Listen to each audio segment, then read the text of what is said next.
Olá pessoal, hoje na nossa aula de inteligência artificial a gente vai ver uma visão geral aí sobre a área, certo?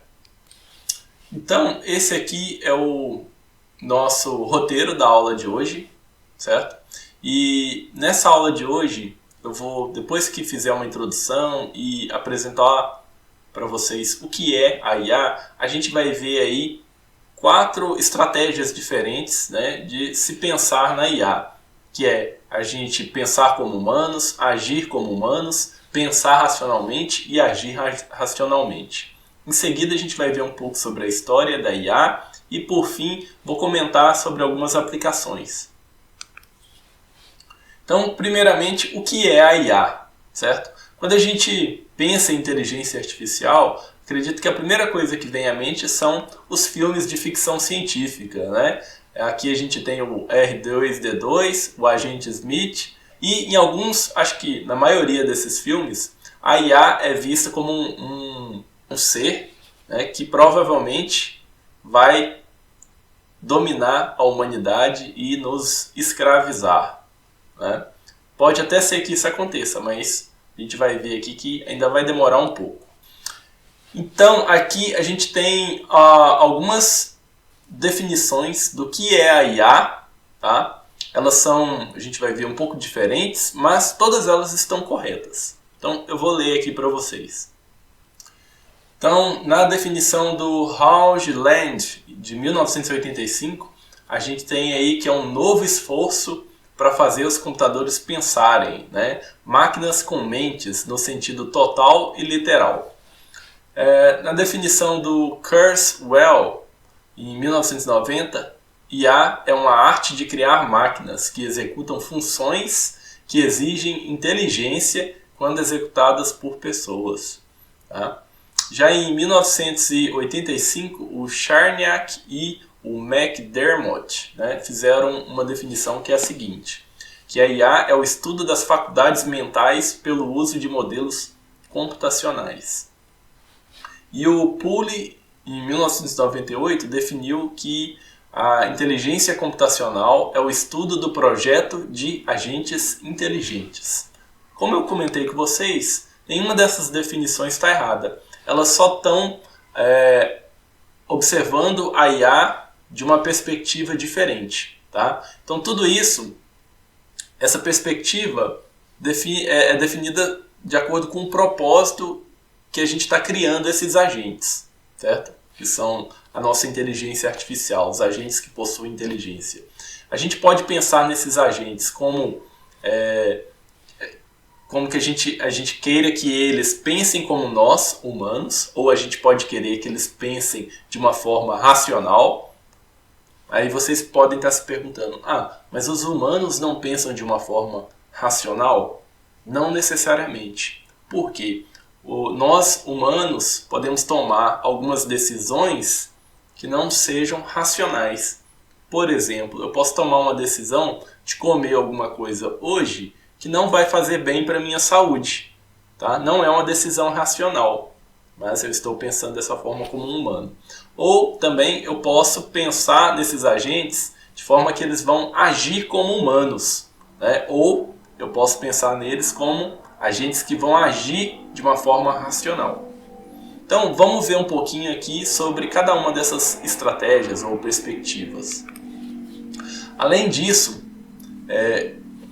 dentro da IA existem vários subcampos, né? Dentre eles, olha só, eu posso citar aqui os agentes inteligentes, que a gente vai estudar na nossa próxima aula, alguns sistemas especialistas, tá? A área de aprendizado de máquina, que é a área que está em grande ascensão, né, nos últimos anos. Todos esses avanços que a gente está vendo aí sobre inteligência artificial, eles estão relacionados a aprendizado de máquina, que a gente vai estudar um pouco aqui de forma bem superficial, porque o grande avanço mesmo da IA está relacionado aos modelos de Deep Learning, né? Ou seja, de aprendizado profundo.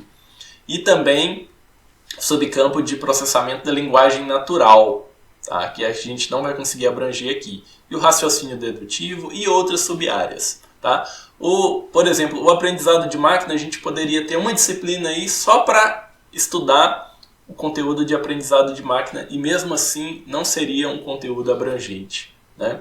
Mesma coisa sobre o processamento da linguagem natural. Então, como eu disse, dentre essas perspectivas surgiram uma que é a de que os agentes inteligentes eles devem pensar como os humanos, tá?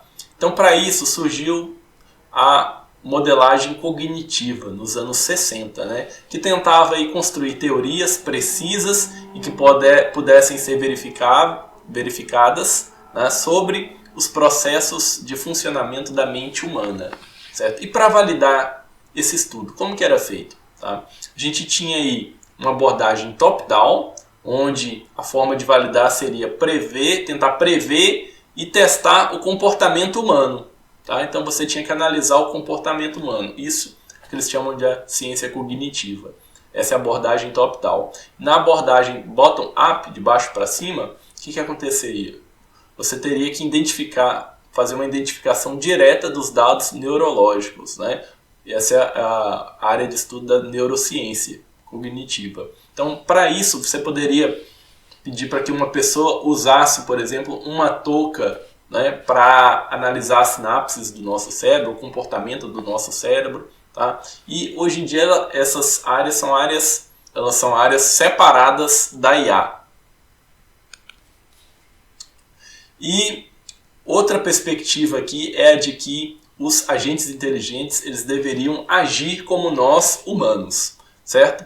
E dentro dessa perspectiva, o Turing, né, o Alan Turing, o pai da computação, ele propôs em 1950 o famoso teste de Turing, nesse artigo Computing Machinery and Intelligence. Tá? E nesse artigo, ele sugeriu que, ao invés de perguntar se máquinas podem pensar, a gente deveria perguntar se podem passar por um teste de comportamento, em que elas fingissem ser um humano. Né? Aí, esse teste de Turing ele é descrito em vários filmes, que vocês podem ver. Tem um filme só sobre a história do Alan Turing, que é muito interessante, eu recomendo que vocês vejam. Tá? Mas também aí tem vários outros filmes aí que fazem alusão a esse teste de Turing. Então, no teste de Turing, você tem um interrogador humano, certo? E ele vai fazer uma série de perguntas para uma pessoa, né, que está sendo interrogada. Mas, na verdade, ele não sabe se é uma pessoa ou se é um agente inteligente. Então, o objetivo aqui é que o interrogador, a partir das respostas dessas perguntas, que ele seja capaz de distinguir, né, se o interrogado aí é um humano ou um agente inteligente. Tá? Então, para passar nesse teste de Turing, um agente inteligente ele precisaria aí de algumas habilidades, tá? Que seriam o processamento da linguagem natural, a representação de conhecimento, o raciocínio automatizado e o aprendizado de máquina. Dentro dessa disciplina, a gente vai ver esses dois subtópicos. Então, a principal crítica em relação ao teste de Turing é que ele não tem uma definição do que seria um agente inteligente. Ele simplesmente diz, né, que para um agente ser considerado inteligente, ele precisaria imitar um ser humano. Né? Mas a gente pode pensar aqui num exemplo que essa não é uma boa estratégia. Por exemplo, no início dos tempos, quando os engenheiros estavam tentando construir um avião, a ideia deles era tentar imitar o voo de um pássaro. Né? E a gente sabe hoje, né, que os aviões eles foram inventados considerando a aerodinâmica e não por meio da imitação dos pássaros. Então esse é um pensamento que pode, né, atrasar um pouco o estudo dos agentes inteligentes, da inteligência artificial. Né? Pode ser que esse não seja o caminho ideal. Então essa é a principal crítica em relação ao teste de Turing. E em relação ao pensar racionalmente, houve um estudo das leis do pensamento dedutivo, né, que deu início ao campo da lógica matemática. Então, esse estudo permitiu aí a criação de uma série de notação e regras de derivação para o pensamento humano, tá? E foi possível também criar uma notação para a declaração sobre as coisas do mundo e como essas coisas se relacionam. E até hoje ainda existe um campo de estudo, é claro, né, seguindo essa perspectiva, e existe inclusive uma linguagem de programação, que é Prolog, voltada justamente para o estudo da lógica matemática. Tá? Então, o filósofo grego Aristóteles, ele tentou já no início dos tempos lá, codificar o raciocínio correto, né? Que é o que a gente chama de silogismos. Tá? Os silogismos são estruturas de argumentos que sempre resultam em conclusões corretas quando recebem premissas corretas. Mas o grande problema aqui é que pode acontecer dessas premissas não serem corretas. Tá? Por exemplo, olha só, a gente tem aqui um exemplo correto. Sócrates é um homem. Todos os homens são mortais. Então a gente pode chegar à conclusão que Sócrates é mortal. Certo? Perfeito. Agora a gente tem aqui algumas premissas, tá, que vão chegar a uma conclusão errada. Olha só. Deus é amor. O amor é cego. Stevie Wonder é cego. Logo, Stevie Wonder é Deus. Tá? O problema aqui está na definição das premissas. Outra. Quanto mais buracos, menos queijo. Quanto mais queijo, mais buraco. Logo, a gente poderia chegar à conclusão, seguindo a lógica, que quanto mais queijo, menos queijo. Olha só, impossível. É claro que tem um erro aqui nas premissas. Tá? Então, existem, como eu comentei com vocês, programas que podem resolver qualquer problema descrito em notação lógica. Esses programas são escritos, por exemplo, na linguagem Prolog. Tá? Mas existem aí uma série de obstáculos, né, que vão atrapalhar aí a resolução desses problemas. Primeiro, não é fácil enunciar o conhecimento informal. Né? Você pegar um conhecimento informal que a gente tem da vida e passar ele para uma notação formal. Muito difícil. E, além disso, é necessário muito recurso computacional para executar esses programas. Tá? Quem já trabalhou com Prolog aí, se vocês tiverem a oportunidade, vocês vão ver. E outro obstáculo é qual que é o propósito prático, né, desse tipo de resolução desses problemas. Quais os tipos de problema que a gente poderia aplicar usando essa notação lógica, né? E então esses são obstáculos aí que atrapalham o desenvolvimento. Ainda sobre o agir racionalmente, a gente tem aqui que o comportamento racional é igual a agir corretamente, né? Isto é, tomar uma decisão correta na hora certa. Então, agir corretamente é igual a fazer o que é esperado para atingir os seus objetivos, dada uma informação disponível. Mas não necessariamente envolve pensamentos ou raciocínio lógico. Tá? Você pode tomar uma decisão arbitrária, né? Você pode tomar uma decisão apenas levando em consideração uma determinada situação. A ação ela pode ser resultado de um reflexo, por exemplo, não necessariamente precisa ser uma ação com pensamento lógico. Por exemplo, tirar a mão de um objeto quente, né? É óbvio que é a decisão correta, mas você não precisa tomar uma decisão racional para isso. É algo que é um reflexo, piscar os olhos, por exemplo. Né? Então, o raciocínio lógico ele deve ser usado para alcançar um objetivo. Então, aqui nessa disciplina, o termo racional ele tem um sentido específico e técnico.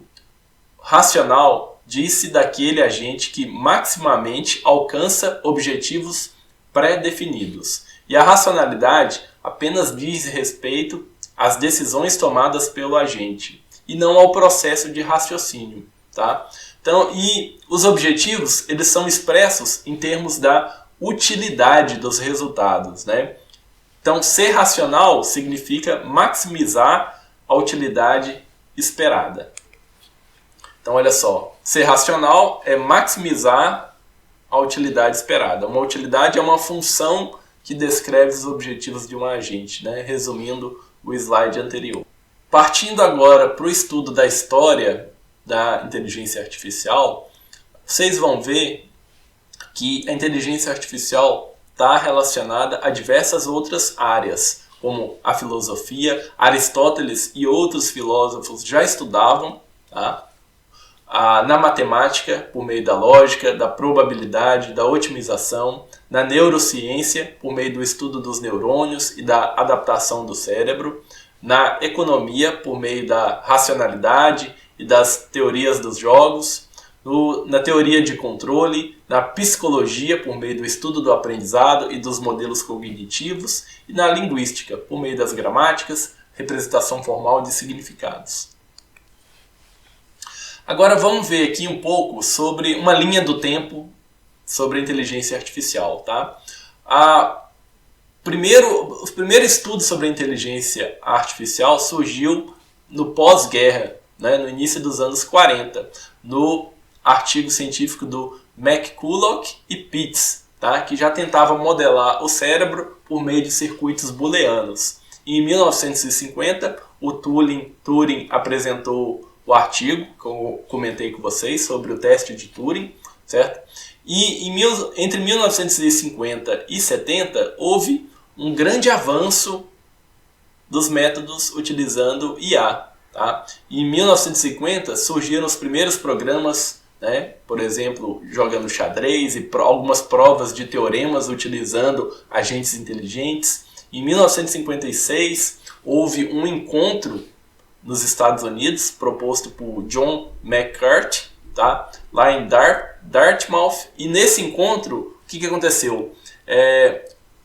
Foram as principais figuras que estudavam inteligência artificial na época, e na verdade até então não se chamava inteligência artificial, tá? Esse termo surgiu a partir desse encontro. Então foram semanas aí, né, que as pessoas mais influentes na época ficaram discutindo diversos assuntos relacionados. Então foi uma época de muito avanço.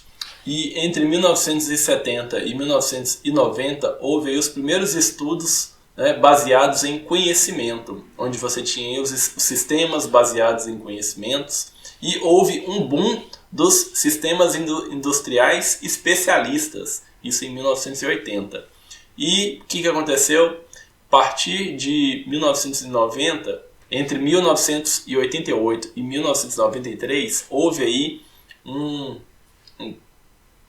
que é chamado de inverno da IA, né? Onde houve pouco avanço dos sistemas, né? Enquanto se esperava. E entre 1990 e 2012 houve aí uma época de grandes estudos de propostas estatísticas e sistemas de especialização em alguns subcampos. Então, houve um ressurgimento da probabilidade com foco na incerteza. A gente vai chegar a estudar um pouco aqui. Então, houve um aumento do conhecimento técnico e dos agentes e sistemas de aprendizado, né? Então, essa foi meio que a primavera da IA, né? Uma época de crescimento. E de 2012 até os dias atuais, houve aí uma grande expansão dos sistemas utilizando inteligência artificial, né? A gente teve aí a época do Big Data, né, que proporcionou o conhecimento, os dados necessários para treinamento de modelos, e a gente teve aí um grande desenvolvimento também do hardware com a criação de GPUs para treinamento dos modelos inteligentes, né? E a IA hoje tem sido usado em diversas áreas. Como aplicações, a gente hoje já é uma coisa que a IA está presente na nossa vida, né? O mais que todo mundo tem comentado são os veículos autônomos, que já são uma realidade na Europa e Estados Unidos, e eu acredito que nos próximos 10 anos já vão ser uma realidade aqui no Brasil também, né? Na América Latina. Sistemas de recomendação que estão presentes aí na Netflix, na Amazon, qualquer sistema de compras você vai ter um sistema de recomendação rodando por trás. Nos jogos a gente tem aí o Deep Blue e o AlphaGo, e sistemas de classificação de spam, de imagem, de texto, né? Diversos sintetizadores para criação de imagens, criação de texto, criação de música e até da fala. E o que é chamado de Question and Answering, que são agentes inteligentes conversacionais, são os chamados chatbots. Tá? Então eu finalizo por aqui, agradeço a atenção de vocês e até o próximo vídeo.